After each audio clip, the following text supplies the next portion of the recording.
I'm also a registered dietitian, licensed in the state of Pennsylvania, and recently Texas. So I work out part-time out of a pediatrician's office.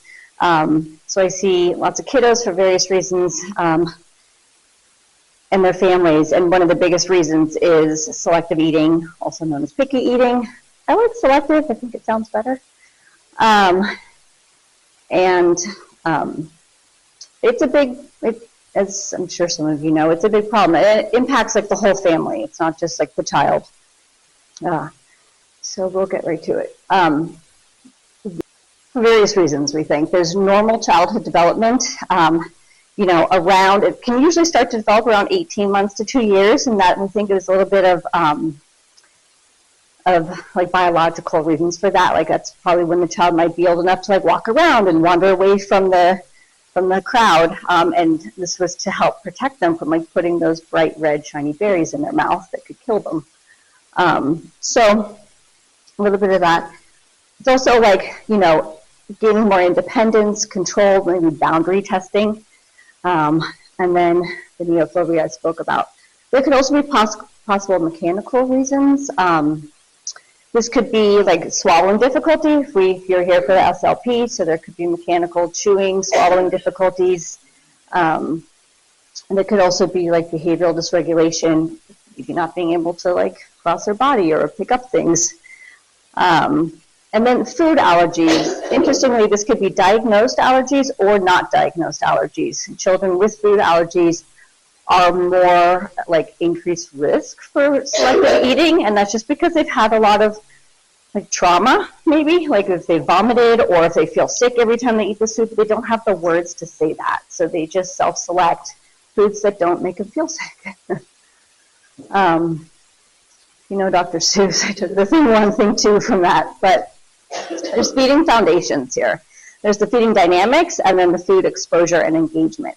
The dynamics is really more environmental at home. This is like, what is the vibe like at meal times? How is your home food environment set up? Like, is there bowls of candy to snack on? Is there, are treats hidden, or are they allowed, or is it just whatever food you're comfortable with? And then the food exposure and engagement, that is like more specific targeted strategies. Then it's really important to, in my opinion, address the feeding dynamics first. If that doesn't get under control, it's really hard to do the food exposure. In the feeding dynamics, this is, Ellen Satter is like the godmother of childhood nutrition. She has something with the division of responsibility. This is where the parent is responsible for the what, where, and when of feeding. So what food is available, where you're eating at a dining table or some table preferably without any distractions, especially tablets, and then when. And that's sort of like that structured mealtime that you hear, like breakfast snack, lunch snack, dinner, maybe snack. And that structure is really important, actually. I'll talk a little bit about that on the next page. And the child is responsible for, of the food that's offered, what they're going to eat and how much. This sounds relatively doable and easy, but I'm sure as you all know, it's really hard. Actually, I just had got into it with my husband last night about like how much is, are they allowed to choose whatever they want, or how much gentle or encouragement can you give them? It's really hard, but highly encouraged to practice, and anything that you practice doesn't have to be perfect. You just reset and try again sometimes. So the division of responsibility, it will lead to lower pressure that the child might feel to like eat a certain food, whether that's pressure you're exerting or even perceived pressure based upon like your behavior around them. It'll lead to more relaxed meal times, and that in and of itself, having the child relax, like they are more inclined to be more open to looking at a new food, touching it, trying it. It also increases their autonomy. If you have the choice of what to eat, you might be more inclined to try things. I'm sure you've all walked away from your child while they're eating and they touch a new food or maybe try a new food without you even being there. It does foster intuitive eating, and we're all sort of born with this innate sense of hunger and satiety. Sort of gets muddled along the way, but allowing them to choose what they're going to eat and how much they're going to eat is really important. That's what really fosters that intuitive eating. And then you build trust between you and your child. That trust is you trust them to eat till they're full and their tummy is happy, and they trust that they're going to have food offered to them at regular intervals. And that's where that structure comes in, because especially toddlers have such variable appetite. They might skip a meal, they might eat light all one day, but if you keep a consistent schedule, they'll have more eating opportunities throughout the day. And they know they will too, and so you'll trust them to eat what they need. All right, food and exposure. I love this slide. When I saw this, this is adapted from the sequential oral sensory steps to eating. There's a lot more steps in here. I sort of summarized it, but when I saw this, it just really brought a lot home to me, to know that from when you see a food for the very first time to eating it, there are so many steps in between. So we really can't expect our children to have a new food in front of them and to put it in their mouth right away. That's asking a lot. So it would start on this end, and then each of these you go up from there. And it's not like you have to stick to this order, but this is just sort of how it can work. And we'll get more into that.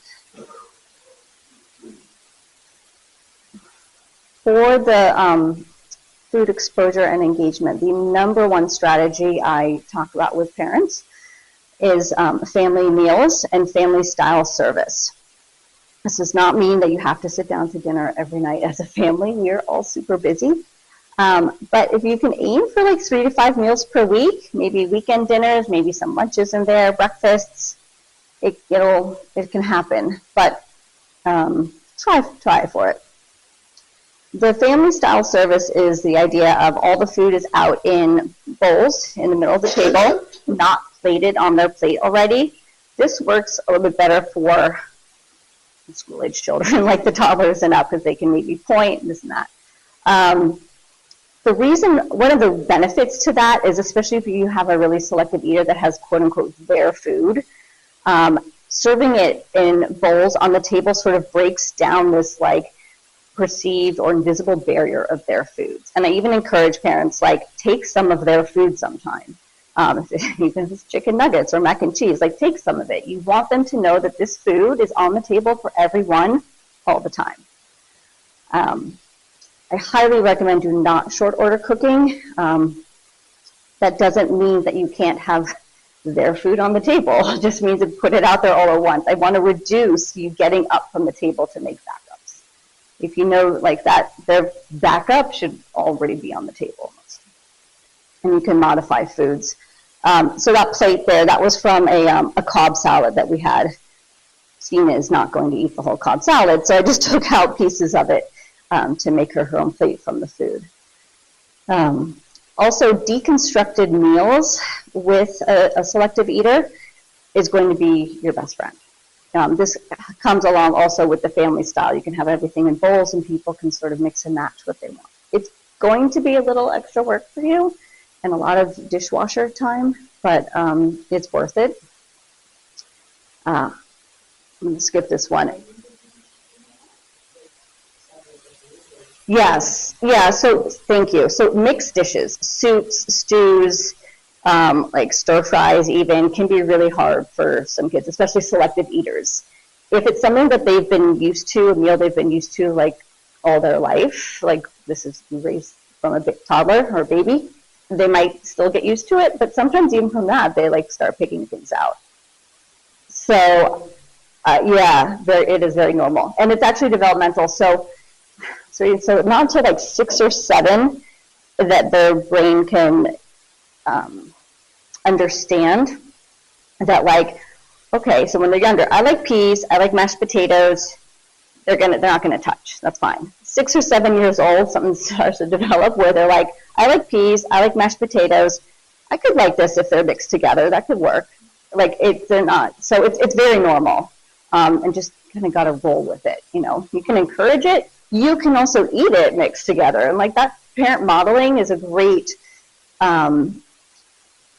You know, a great thing to do, and one of the biggest reasons why family meals is such a great thing, because they see you eating. I had a parent recently tell me that her child wouldn't try a new food unless she had seen her eat it like 5 times. And then you want to, I also recommend a variety of foods in a variety of ways. And that's so that, especially when they're little, they don't get used to like sweet potatoes always being like long stick shaped. Like, can you make them mashed sweet potato? Can you put them in squares? Can you do, they want to know that like things can still, the same food can be in a different shape and be okay, which might sound strange to some, but it's a real thing. The shape of things. Yeah. Uh-huh.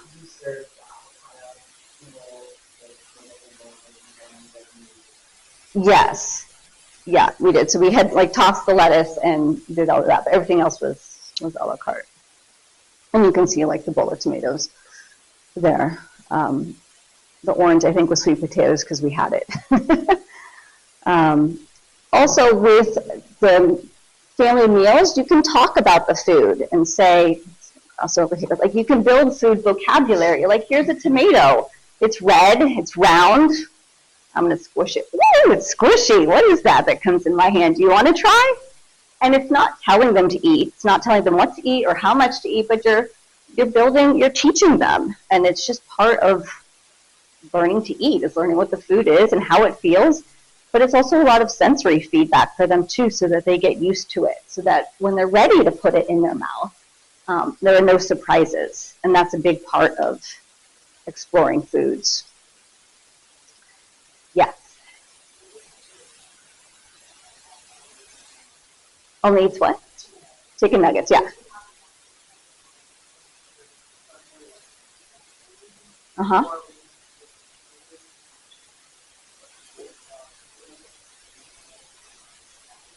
That's a great question. So it really depends on what else she eats. Like if there's nothing else on the table she's going to eat, I would recommend to have enough food on there for her to eat. At a very basic level, we have to feed our children, you know, and they're not going to be open to new food if they think that they're not going to have enough to eat or feel their tummies to be satisfied. So they have to be calm and relaxed to be open. And if there's any sort of sense of restriction, you know, they don't know that word, but like that, like a panic of like, this isn't enough food for me. Like they're going to be stressed and uptight. So I would do enough chicken nuggets and then explore other foods. And then, does that help? Yeah, I think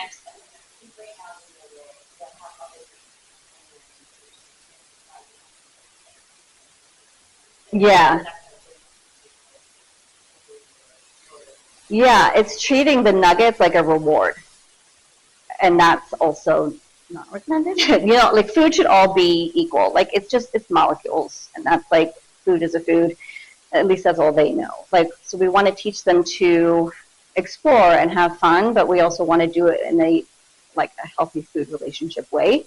Having any food as a reward, even like candy or things, is not recommended. I know it can work, and sometimes it can be faded out, but in a perfect world, you want to, you know,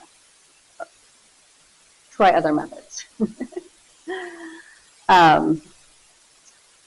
And these are the other methods. So first you have some basics, just to like tolerate and interact with food. Just cooking the food in your house, they have the smells. Food prep, there are so many things for little hands to do. They can wash fruits and veggies, tear lettuce, scrub potatoes. I did Brussels sprouts last night, and Sina loves to make Brussels sprout chips. So she like peels off the outer layers and we roast those to get nice and crispy. Those veggie cutters up there are great, not because it's fun to eat fun shapes, it is, but kids love using them to touch the food and work with the food. That's the beauty behind the shapes. It's not eating the fun shapes, it's using them. You can also get like a scraper, and like you can be the one to chop the veggies, and they love scraping it up and putting it in the bowl. Like there's a lot for little hands. Serving, especially for a little bit older kids, if you pass a serving bowl around and they like have to use a spoon or tongs to serve it, they get a feel for like what that food might be like on that spoon or with the tongs. Again, it's another exposure. They hear sounds, and then more food, that vocabulary, you can talk about the food. So even if they're not eating it, you can still talk about it. You can still tell them what you hear, what you experience. Then going into the smelling and touching. So can they be around the smell? Like there's some foods I'm sure maybe some of your kids don't even want to be next to. So you just try to get at the table, and maybe next time a little bit closer, a little bit closer. Stepping back here. So can they be in the same room? Can it be on the table? Can it be in their space? Even if that's a separate plate next to their plate, still getting there. You know, this is a marathon here. You don't have to get all the food in all at once. It's about doing it in a relaxed and positive atmosphere. Will they smell it? Sina's big thing right now. Like she's really nervous about a food. She'll smell it first. She's open to that. And then can you poke it, fold it, all of these, everything is working towards moving it closer to the child and closer to the face and the mouth in a fun way. So there's a bunch of like little like kind of games or, you know, fun ways to do this. This is really good for this age, these ages of children. As they get older, I would say like 7, 8, 9, then it's more conversations, comparing and contrasting things. But this is really great for this age here. Some of these are to take a smell, like how would a bunny smell? Can you get like that? Like how would a bear smell? You know, you just practice different ways. Romaine leaf, you could just sort of pretend like you're running it on. You can paint with pasta. I love this one. So especially if a child doesn't like red sauce or a different kind of sauce, you can just make the pasta, a little bowl of sauce for them, and give them a big white plate, and then they can like paint. And so for this age, can you paint me a square? Can you paint the letter A? They're practicing their letters. So you can really pull in some, you know, stuff where they have to touch the food and smell it and be around it, but it's less about the food and more about what they're doing with it. Balancing the green bean on your finger. I say can do that. Can you do it on your nose? Catching the water is also fun. You could take really anything, like a bell pepper or a carrot, and you put it in a cup of water, and then can they catch the water on their hand before it drips on the table? Next, would they be able to catch it in their mouth before it drips? Next, can you quickly suck it off the bell pepper before it drips? And that's just like getting them used to it. Maybe they get a little taste of it, maybe they don't, but like it just helps to relax. Guess what I'm saying is a really popular one, so you can probably guess what it is. You put a piece of food in your mouth and you go, "Hey, that's what I'm saying." And you can like tell jokes or tell stories. I did it recently with Sina. She just like wound up saying like random things around the room, like 3 random things, and I had to guess what it was. Quite hard actually. Edamame popping out of the shell. Tic-tac-toe is also fun, so you could do this like green beans, carrot sticks, and you make a tic-tac-toe board with the food, and then you use other food as the X's and the O's. Brush your teeth could be like another food, and you're like, let's practice. Like how do you brush your teeth? Something like that. Not about getting them to eat it. I have a lot of parents saying like, yeah, they'll play these games, but they don't eat it. That's okay. Like they're getting comfortable with the food. It's not about trying to eat any one type of food or anything. It's really just building confidence and comfort around the food and skills to be able to approach foods. As that confidence increases, their curiosity of food increases because they feel more comfortable approaching the food. And that's when they become a little bit more willing to like either play faster, skip some of these steps, and even just try food like really quickly. Now this is where, you know, they'll smell, they'll touch, maybe they look, but they won't go beyond it. So these are ways to like sort of get like a bite into it. Can you take a snake taste, which is like the tongue really fast.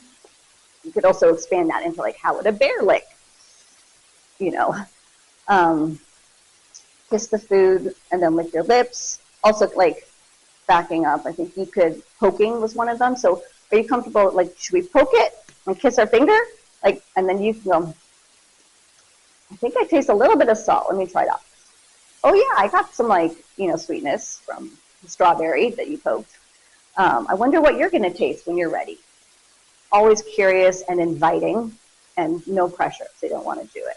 They might do it at the very end of the meal, or not. Bite art is a lot of fun. You can do this with apples are a great one for this. So you can cut apples thin, and then you bite art into it. You don't take the bites, but you use your teeth to make a design in the food.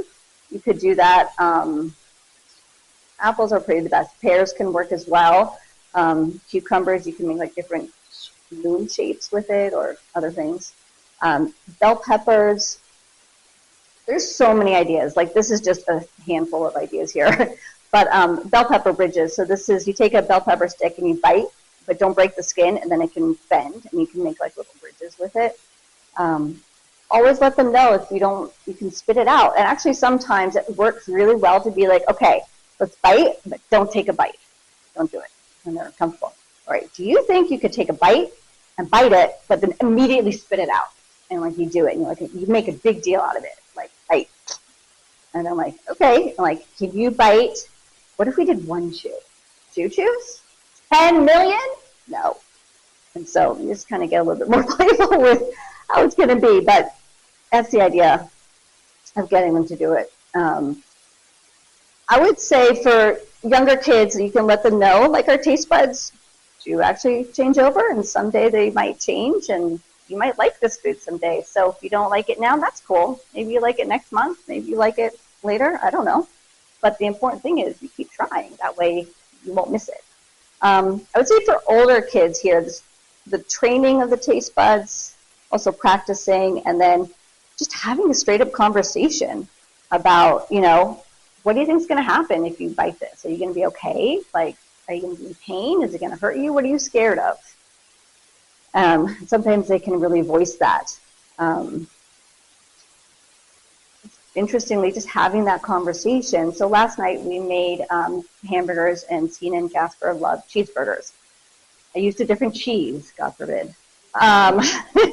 And it had been on the burger because they took a little while to get to the table, so it had melted a little bit. So it wasn't just bright yellow. I didn't use American cheese like we normally do. It was real cheddar. And it like got a little bit darker because it had melted, so you could see the burger through it. She was like, why does this look different? I'm like, oh, it just melted a little bit. But that's all I said. And, you know, had the bun, the ketchup, everything. She wanted nothing of it. And I was sort of kicking myself that I didn't talk to her earlier. But later that night, I asked her, I'm like, do you love burgers? What was up with this? The cheese, like it didn't taste the same. I'm like, okay, well, you could let me know that. We could either take it off or something. Okay, but then she goes, why was it brown or green through it? Like, why does it look different? I'm like, oh, it melted and it thinned out. So what you saw was some of the burger coming through. Oh, I didn't know that. Yeah. So maybe next time just ask me some questions, because it doesn't make sense now, right? Do you think you would have eaten it? Maybe. But you missed out on a whole burger because we didn't talk about it. So, and I didn't ask. Ask the questions. They'll surprise you.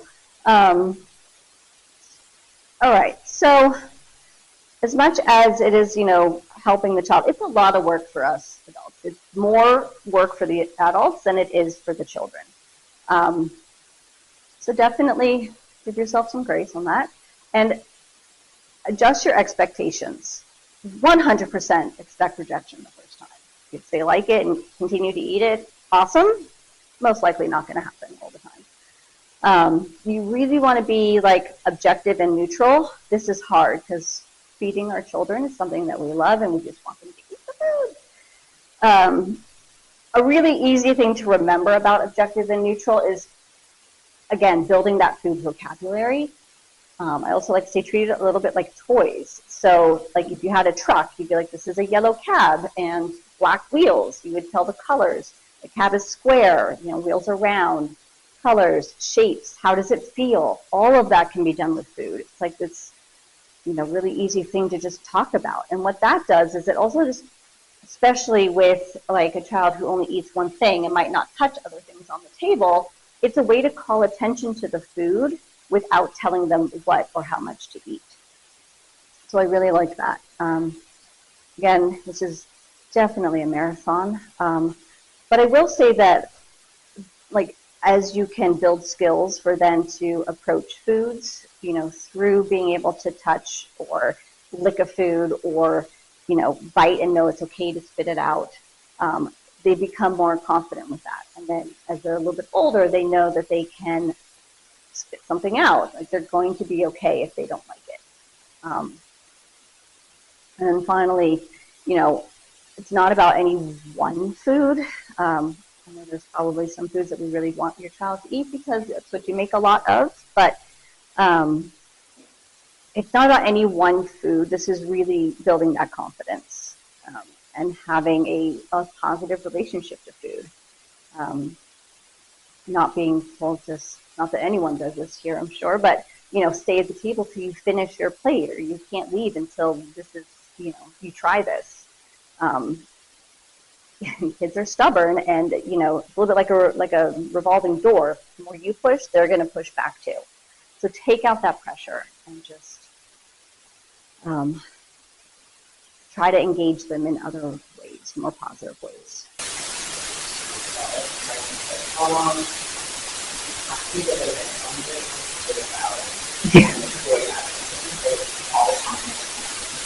Yeah, great. So generally meals should be around 30 minutes. Maybe I would say dinner might be 45 if you're like having a conversation. If you have the time for it, great. Beyond that, they're not hungry anymore. They're just sitting there to like sit because either they haven't been excused or they don't know what else to do. But children are generally going to eat the most like within the first like 15, 20 minutes of a meal anyway. And then I would say, dinner's almost ready. If you're still hungry, find something to fill your belly. You're not telling them what or how much, but you've got to put a time on it. And then as hard as it is for us to like take food away when we think they should eat more, like it also shows them that like it's going to end. It's like setting that boundary and sticking to it. And it's hard as adults. I think that they will learn from that, eventually.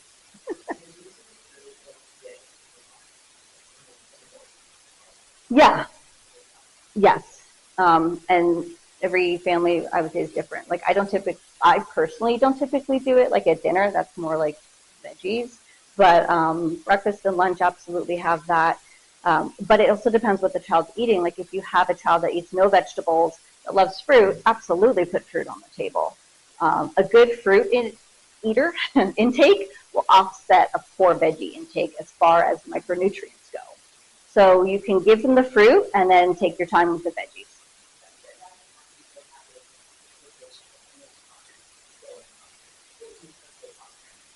Mm-hmm.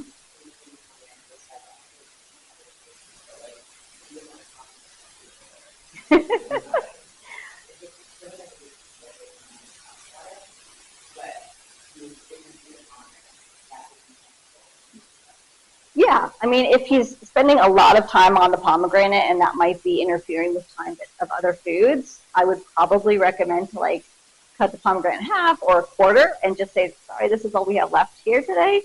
Only just because like if he's like, if it's like this long, yeah, because those take a while to eat. Yeah, he really wants that fine motor skill, huh? Okay. So there is a normal picky eating, and that's just, you have a child who eats a variety of foods. They might stop adding foods for a while. totally normal. They might drop a couple, maybe add one, but they still got like this base. You just kind of got to stay that course. Again, don't short order cook, don't give into like all their preferences. It's our job to figure out what to give them, take their preferences into consideration for sure. I'm sure you've heard like always have like 1 to 2 items on the table that they're going to eat, and then the rest to explore. If their health, however, becomes compromised, there's weight loss, height plateaus, or if like there's nutritional status abnormalities like iron, I wouldn't say vitamin D, that's not really food related, but mainly iron, then you could, talk to your pediatrician, see a dietitian, help with that. If there's little variety of food, so less than 15 food items, so that's total, not like 15 types of fruit, or like if they have like 15 foods and that's the only thing they're going to eat, that's a little low, and you might want to try working some of these strategies to increase. So eat a separate meal from the family. This is like if you eat one thing and you're short order cooking or like making something completely different. You want to try to work in those family meals where you can then, get them to explore some of those foods. But that's a really big like predictor, only because there's like also that mental mindset of like, this is my food and I'm only going to eat that food, and then start breaking that part down. If they cut out whole groups of food, like I said, veggies is always a tough one. And if they have a lot of fruit intake, great, keep that going. And then you can sort of take a breather and work to get the veggies in slower. If they have this like small accepted list, very frequently they start cutting down even more. They get food fatigue. They get tired of the same foods over and over again. And it's super frustrating, and it gets super hard, and even they're frustrated and they don't really know what to do about that. It's actually like I have several older kids where they're running into that, and so that conversation of you're bored with your food, like trying to get them to realize that this could be a motivation for exploring new ones. Little imperfections. I think that a lot of kids do this. This has a spectrum, like you could have like a black peppercorn in something and you don't want to eat it. Okay, fine. But if you have like one shape of pasta and you're only going to eat that one shape of pasta, you might want to work on that. Other shapes of pasta. If being around new foods produces a lot of anxiety for your kids, meltdowns, breakdowns, if you want to, I would say, maybe just talk to someone about that, because that could be a really stressful time for everyone. Social hindrance is if it's hard to go out to dinner, family outings, birthday parties, sleepovers as they get older. They're afraid to go to a friend's house because they don't know what they might be able to eat. That happens a little bit as they get older, but a super selective eater younger will potentially stay selective, and that can help. And it usually doesn't impact them until they're older because of those social interactions. Snacks. Our culture, I'm convinced, just like snack is now equated with like something crunchy or sweet out of a bag.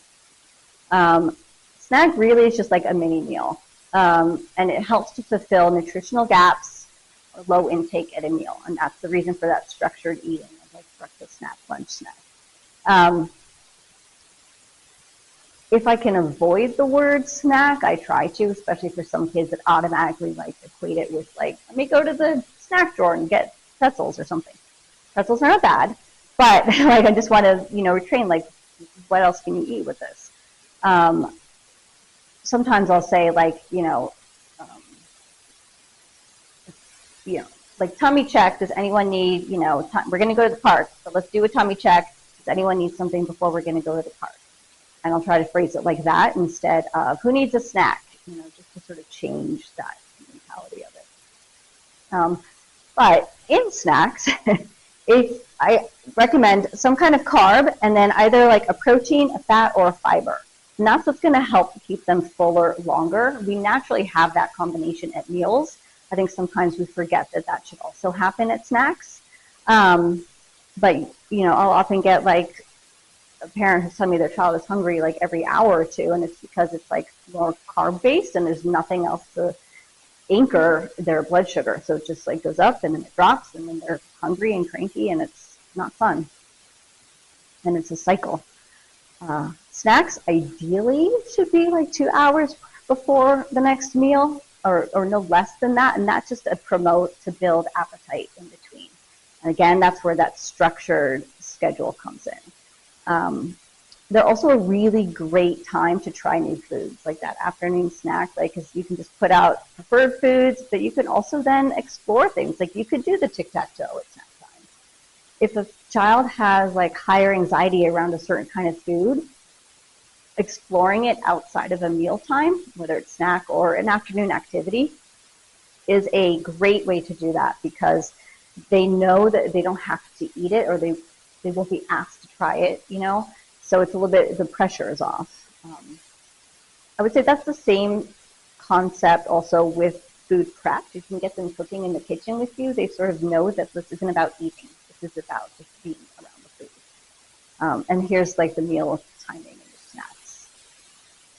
Yeah. So I believe that all foods have a place. Realize processed foods is like this other world. But that being said, like you have, I would say, approach it from a way of, think about, do you want them to eat this? Are you okay with them eating it? Like, does it offer nutrients that you're okay with? And I also would encourage to put something else with it, or to not have it available all the time. You know, my daughter loves cheddar bunnies, and that's just a fact of life. And that's okay. Cheddar bunnies are fine. And I'm like, okay, cheddar bunnies, do you want like milk with that? Do you want an apple? I try to give her like a higher fiber, like fruit with that. You know, what can we have with that, so that this is, you know, let's balance it out a little bit more. Those, you know, the food where it's like the bars, I think they can be great, especially if you're like on the go or they want that. Like, do you want, maybe just offer fruit with it, and or also not have it all the time, like I said. Like, but some of them offer a lot of nutrients that like kids, you know, might benefit from. I don't think it's bad. And I don't want to say like bad or good. I think it's just, what else are they eating? Look at everything in a total.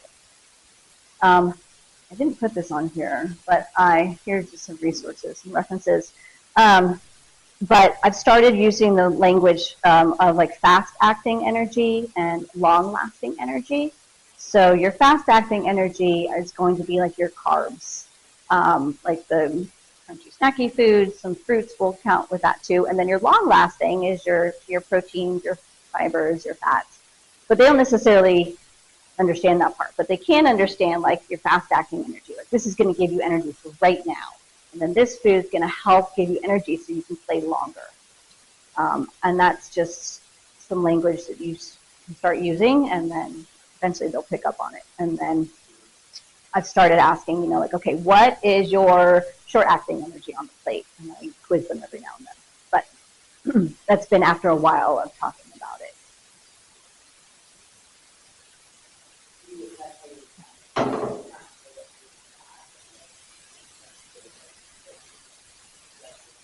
So what would make a food bad?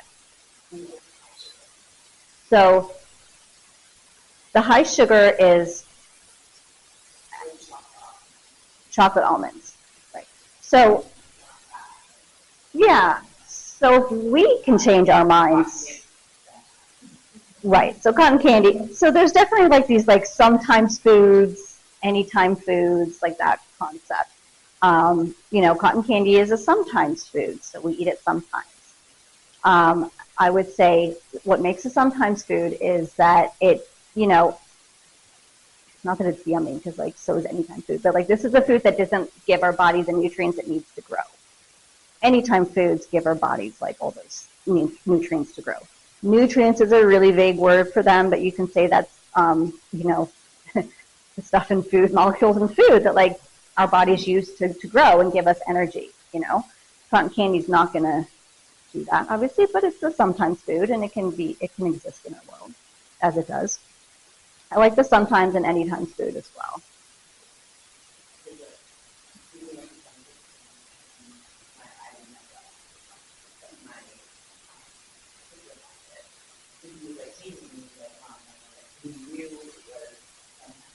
Mhm. So you offer me that like, Mhm. you was like judging me and like Mhm. you, but like Yeah. Yeah. Well, it's a good way just to even talk about it, but still give them the cotton candy. You know, like just introduce it. And you know, oops, I don't know what I just touched. But you're at like birthday parties, like it's gonna happen. You know, but it's you let that happen, and that's also part of like the home food environment that you create. Like you have in your house whatever food you're comfortable with. And if there's a food that is frequently a battle, get rid of it. Get rid of it or figure out a way to make peace with it. Because there's like having a battle just gives it power. It's a struggle between you two, and it's I think that leads to sort of like a negative association, either with that food or with other foods that are less desirable. Um, so you want to have, somehow all foods need to be on an even playing field. But it's our job to teach them, like, why do we have, a balanced plate? What does that mean? And that's to give our bodies the nutrients it needs to do everything. Mm-hmm. Mm-hmm.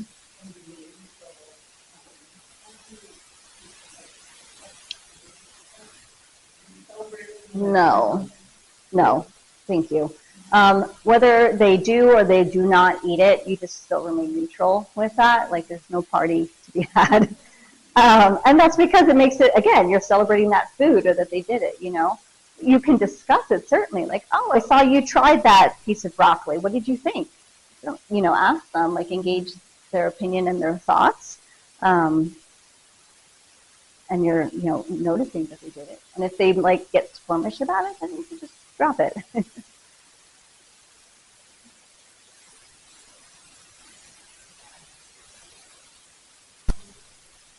Yes. So that really depends, I would say, on the child, the family's capabilities, like the parents' capabilities on how like dedicated and how much time they have.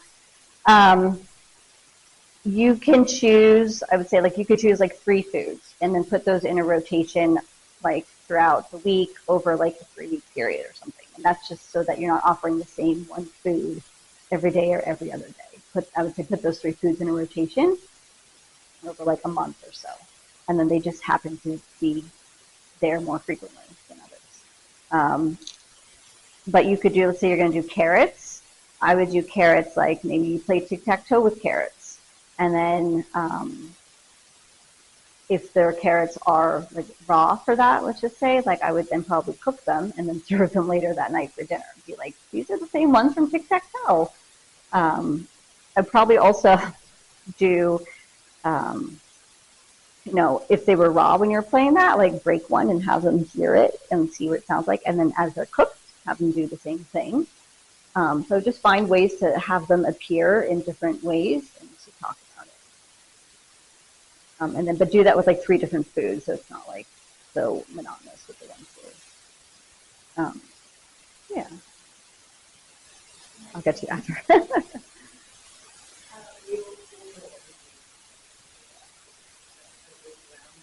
Yeah, I know. Yeah, yeah.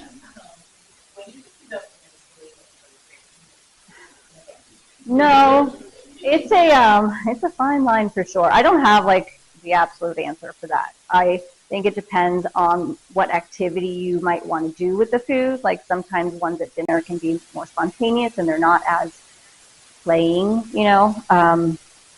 If there's one that you want to do that's like really like a lot of playing, like maybe popping edamame, maybe that happens as an activity outside of a meal time. And then maybe you cook the edamame for dinner that night.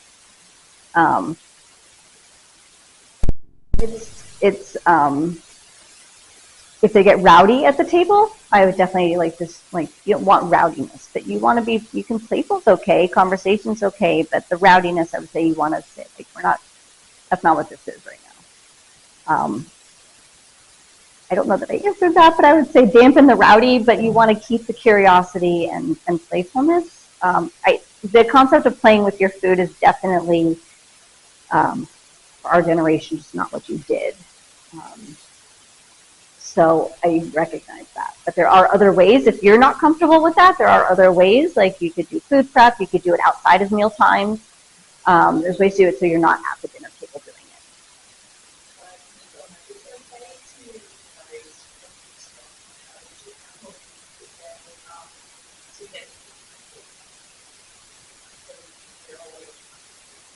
Yeah.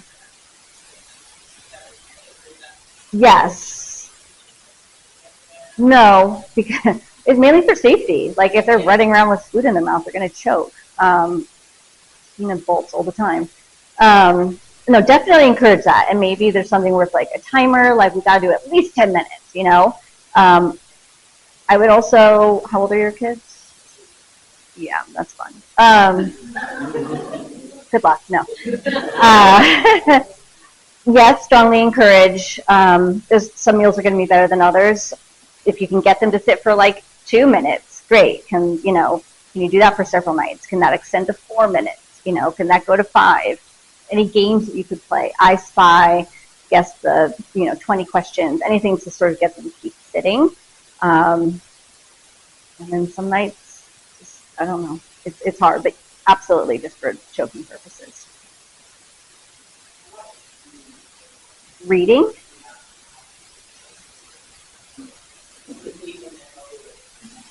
Yeah, so I know.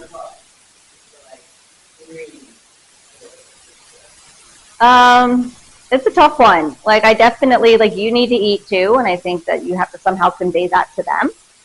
So maybe it's something where you say, when I'm done with my meal, I'll read, and then you take a really long time. Sometimes like at breakfast, I have the time, read. It happens sometimes if they need to be calmed down. But if they're calm and they're there and it's just like a request, I would try to stall that. Just because you're eating too, but then you also don't get to do other things that are like food involved. Distractions at the table would include mainly like TV or tablet. That is the biggest one, just because that really shuts down our sensitivity to like how hungry or how full we are. We're just not registering. I would say reading kind of happens with that, but not as much. Maybe you could play music or something like that.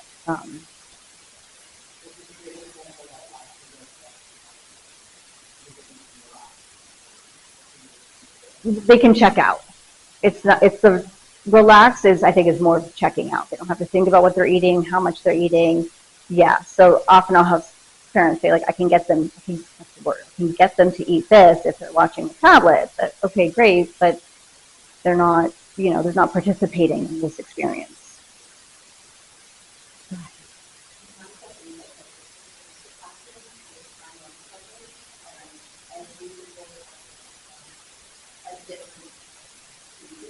Mm-hmm.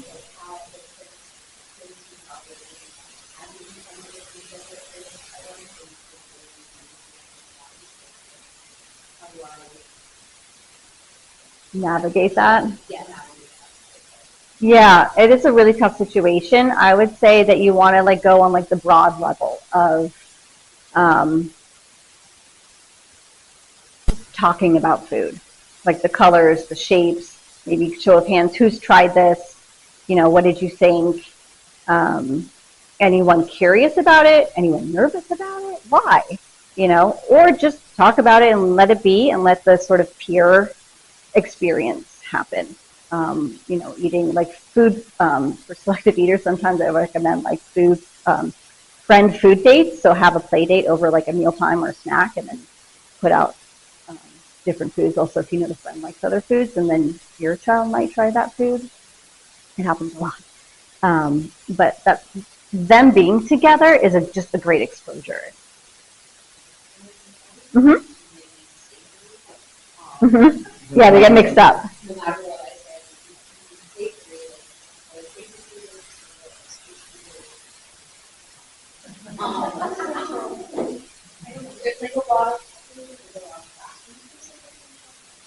Yeah, and I'm happy to talk about that.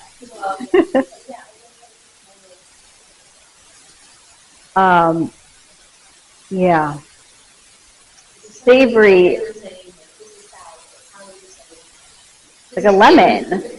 Like, is it like a lemon? A lemon is like sour. Like, think of foods that are sour. Like, is it like this? No. Is it like this? No.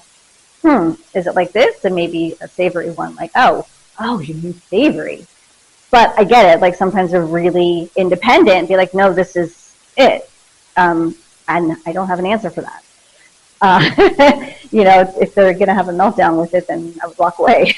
Just like drop that. But if they're okay, yeah, it's hard.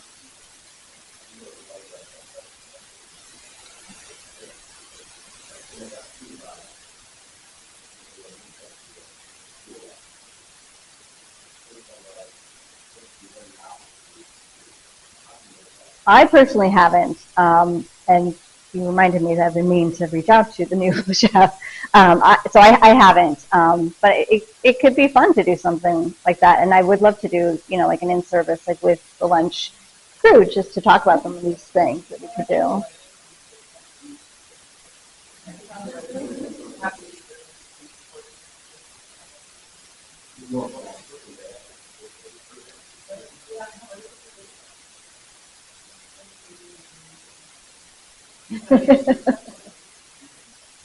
Yeah. Oh, yes. It depends where it sits in your family. I say number one, you need to decide what your feelings are about dessert. Some families offer it every night. Some families it's only on weekends. Some families it's just, every now and then. So depend what you're okay with. And if you're planning to offer dessert on a given night, then it should be offered without any strings attached. So not based upon what or how much they've eaten at the meal. If it becomes a battle and you find yourself doing that, then I would say maybe dessert rules policy changes. You can also offer dessert with the meal. I know that sounds crazy, but sometimes, especially if you have a really dessert-focused child, when this is all they can think about, serve it with the meal. They will 100% eat it first, and that's okay.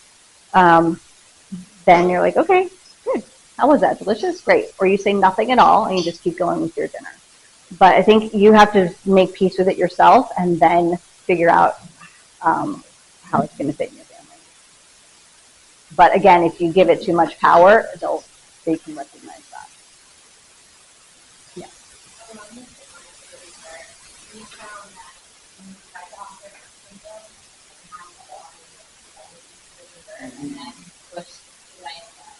Mm-hmm.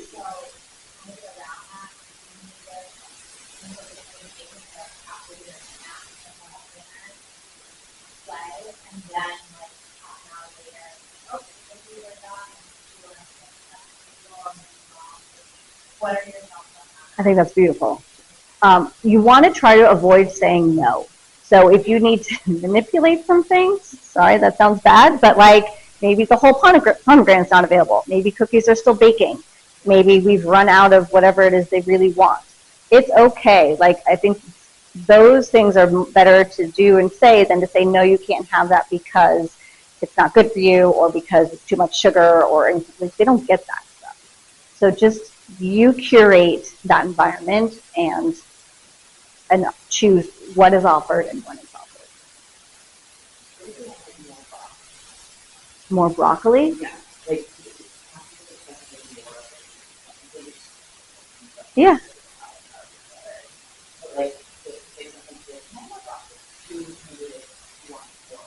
Yeah.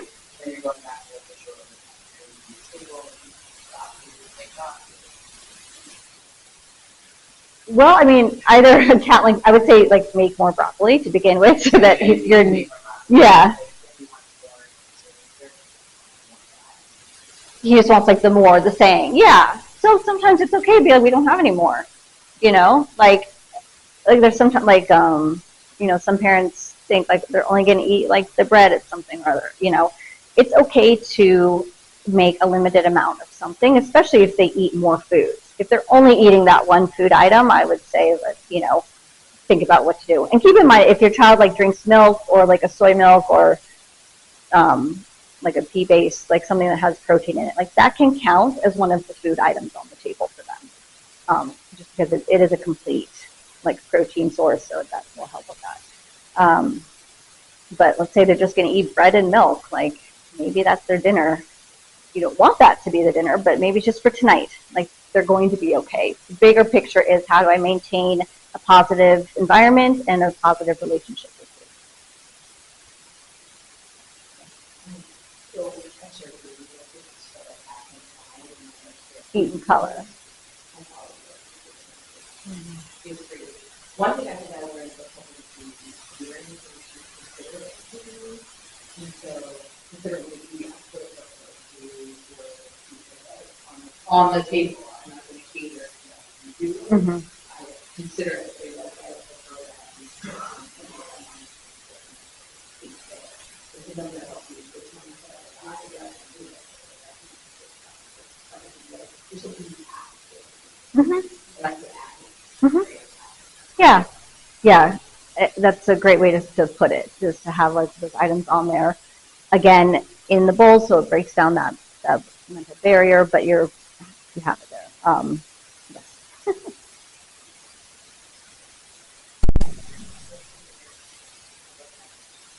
Mm-hmm. How old is your child? Okay. Mm-hmm. It's okay. It's going to take, like, I would adjust your expectations. This is going to be like years or months. This is not a week kind of situation. And even for, like, is she specific on the brand of chicken nuggets? So I would then try to get a different brand, or take her brand first and cut them into shapes, like cut them in half, quarters, like whatever. Just make it look different in some way, even though it's the same one. And then you can go from there, and then you could explore like a different brand, you know, just see like if you can try the difference. Like, be upfront about it. Don't try to hide the food, you know. But like, so you can taste the same. So if you cut it in different shapes, tries it. Like, does it taste the same? Yeah, it does. Like, what do you notice about it? Like, how does it look? Then I would do different brands, do them side by side, cut them also, and have her feel them. Do they feel the same? Do they look the same? Like, what's different? What's the same? You know, she's 5, but she can articulate some of this, you know, and then just get her thinking about it. But it's going to take some time. And then, you know, you could also try, I don't know if you really want to try like homemade nuggets too, and then you can branch into that. Like, let's try to make our own. I wonder if they're going to taste like, you know, similar to this, or what's different about it, you know.